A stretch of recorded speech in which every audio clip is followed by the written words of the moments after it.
प्रयाग चिखली इथल्या दत्त मंदिराजवळ नद्यांचा संगम झालाय। संगमाच्या ठिकाणी चिखली आणि पाडळी गावाला जोडणारा जुन्या पद्धतीचा पूल आहे। या पुलाची रुंदी कमी असल्याने दोन अवजड वाहनं एकाच वेळी ये-जा करणं शक्य होत नाही। त्यामुळे या मार्गावर पुलाचं नव्यानं बांधकाम करून पूल प्रशस्त बनवण्याची मागणी होत आहे।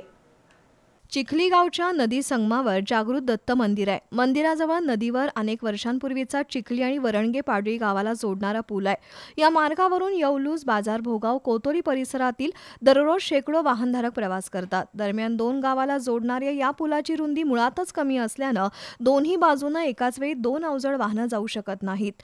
त्यामुळे या पुलाची रुंदी वाढवावी किंवा प्रशस्त रुंदीचा नवीन पूल बांधावा अशी मागणी ग्रामस्थांनी वारंवार करूनही त्याकडे लोकप्रतिनिधींनी दुर्लक्ष केलंय। धोका पत्करून अवजड वाहनं या पुलावरून मार्गक्रमण करत आहेत। दरम्यान पुलाच्या एका बाजूचे लोखंडी संरक्षक कठडे कमकुवत झाल्यानं प्रशस्त पूल बांधण्याची मागणी होतीये।